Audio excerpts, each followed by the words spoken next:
मेरे नेता, मेरे पिता आदरणीय रामविलास पासवान जी ने एक विकसित झारखंड का सपना देखा था। अपने नेता, अपने पिता आदरणीय रामविलास पासवान जी के सपनों को पूरा कर विकसित झारखंड बनाने के संकल्प के साथ आप लोगों के बीच। बिहार के विधानसभा चुनाव से पहले क्या चिराग पासवान की बगावत एनडीए के लिए बड़ी मुश्किलें खड़ी कर रही है? क्या चुनाव से पहले टूट गया है एनडीए कुनबा? क्या चुनाव से पहले एनडीए का जनाधार पूरी तरीके से खत्म हो रहा है? और क्यों प्रधानमंत्री नरेंद्र मोदी को, दोस्तों, क्यों प्रधानमंत्री नरेंद्र मोदी को भागलपुर जाना पड़ा? क्यों उन्हें मखाना याद करना पड़ा? और क्यों वे ये कहते हैं कि साल के 365 दिन में से 360 दिन वे मखाना खाते हैं? और ये क्यों बोल रहे हैं तेजस्वी यादव कि अभी तो वो लिट्टी चोखा भी खाएंगे, अभी वे बिहार की संस्कृति को भी जानेंगे, पहचानेंगे, यहाँ के रीति रिवाज में वो घुलते मिलते नजर आएंगे क्योंकि चुनाव जो है। और क्या भारतीय जनता पार्टी के चेहरे पर साफ डर दिखाई दे रहा है? इसीलिए नीतीश कैबिनेट में 7 चेहरों को जगह दी गई जो कि कुर्मी समुदाय से हैं, जो कि वैश्य समुदाय से हैं, जो कि दलित समुदाय से हैं, राजपूत समुदाय से हैं। और क्या एनडीए में ये जो टूट नजर आ रही है क्योंकि नीतीश कुछ नहीं बोल रहे हैं, चिराग पासवान की अपनी शर्तें हैं, जीतन राम मांझी की अपनी शर्तें हैं, तो क्या बिहार में बड़ा नुकसान एनडीए को होगा? इन्हीं तमाम मुद्दों पर आज हमारे साथ बातचीत करने के लिए हमारे साथ हमारे खास सहयोगी अब्बास भाई इस वक्त हमारे साथ मौजूद है। अब्बास भाई, बहुत बहुत स्वागत है इस प्रोग्राम में आपका। जी शुक्रिया। अब्बास भाई, एनडीए में ये जो टूट है, ये टूट ये बता रही कि बिहार में सब कुछ ठीक नहीं है। और चिराग पासवान को आपने झारखंड में गच्चा दिया, आपने दिल्ली में गच्चा दिया, लेकिन जीतन राम मांझी को तो आपने ना दिल्ली में पूछे ना झारखंड में पूछा।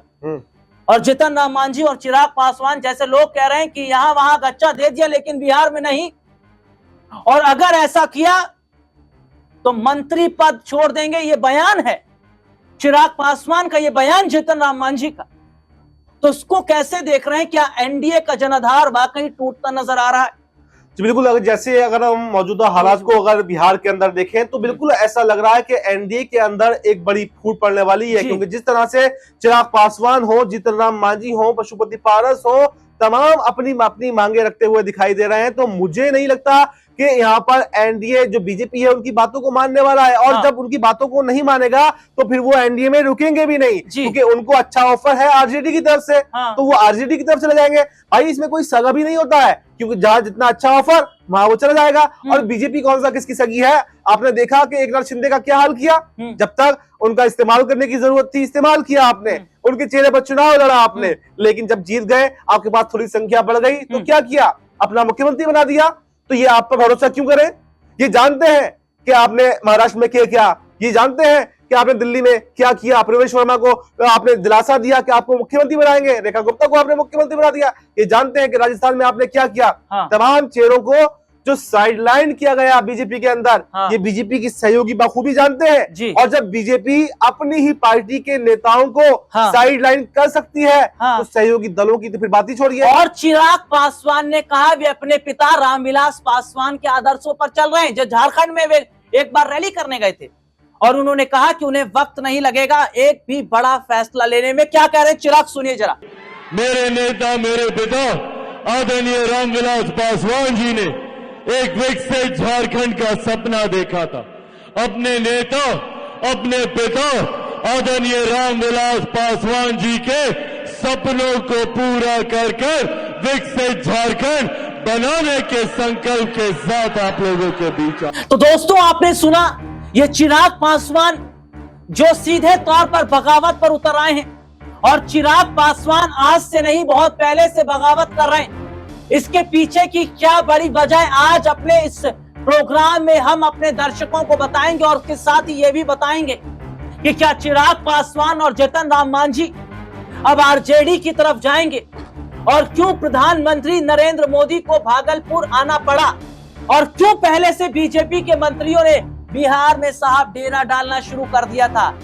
जरा याद कीजिए, शिवराज सिंह चौहान कृषि मंत्री हैं, वे कुछ टाइम पहले बिहार होकर आए हैं और बिहार में एक बड़ी उन्होंने रैली की थी शिवराज सिंह चौहान के अलावा बीजेपी के कई बड़े चेहरे बिहार होकर आए हैं और पहले से तैयारी कर रहे हैं। लेकिन चिराग पासवान और जीतन राम मांझी की मैं बात तो कर रहा हूं, लेकिन तेजस्वी यादव की आंधी ऐसी चल रही है बिहार में कि प्रधानमंत्री नरेंद्र मोदी से नहीं संभाला जा रहा है। और यह बात तेजस्वी यादव ने कही कि चाहे जो कर लीजिए, लेकिन बिहार की जनता इस बार बड़ा बदलाव करेगी।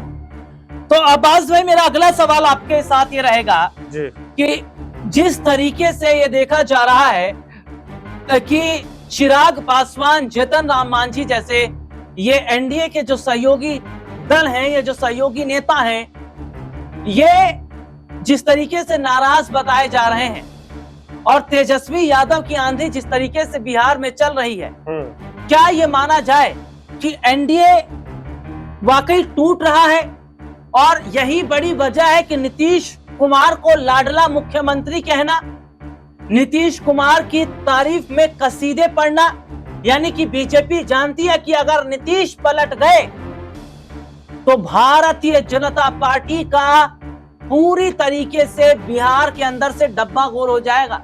देखिए, बिल्कुल सबसे बड़ा किंग मेकर अगर बिहार के अंदर कोई है तो वो नीतीश कुमार है। हाँ। नीतीश कुमार जिधर रहते हैं उधर सरकार रहती है।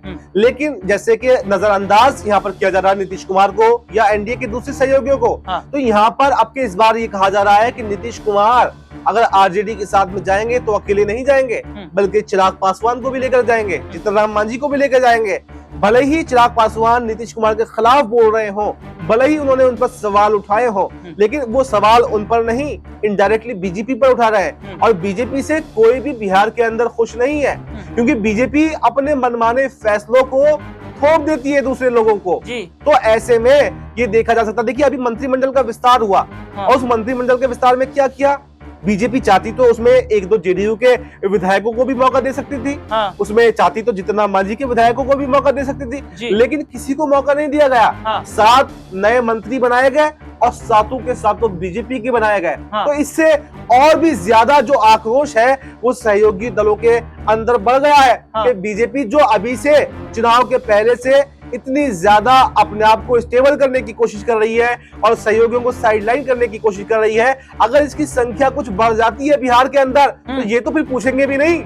तो ऐसे में जो सहयोगी दल है उनका बुरा हाल हो जाएगा। हाँ। और बाद में वो कहीं भी जाएंगे तो उसका कोई मतलब नहीं है। हाँ। क्योंकि आप देखें, अगर महाराष्ट्र के अंदर इन्होंने एकनाथ शिंदे को इस हालत में छोड़ दिया कि वो जाए तो इनको कोई फर्क नहीं, साथ में रहे तो ये नहीं पूछ रहे। यहीं से फिर सवाल लेना चाहूंगा कि अगर आरजेडी का ऑफर मिलता है सीटों को लेकर, तो क्या जीतन राम मांझी, चिराग पासवान आसानी से आरजेडी के साथ हाथ मिला सकते हैं? देखिए, बिल्कुल आसानी से मिला सकते हैं, बस ऑफर मिलने की देर है। हाँ। ये लोग तो इंतजार कर रहे हैं, ये अब बीजेपी की तानाशाही से तंग आ चुके हैं। हाँ। और जब कोई तंग आ जाता है तो फिर दूसरे ऑप्शन तलाश करना शुरू कर देता है। हाँ। और मैं यकीन के साथ मैं कह सकता हूं कि आने वाले समय में आप देखेंगे कि बिहार के अंदर एनडीए तहस नहस हो जाएगा। और चाहे आरजेडी के साथ में भले ही नहीं जाए, लेकिन एनडीए के साथ में तो बिल्कुल नहीं रुकने वाले हैं। क्योंकि हो सकता है विपक्ष के तौर पर यहाँ पर चुनाव लड़े, क्योंकि चिराग पासवान ने पिछली बार भी यहाँ पर स्वतंत्र रूप से चुनाव लड़ा था। तो हो सकता है कि इस बार जीतन राम मांझी भी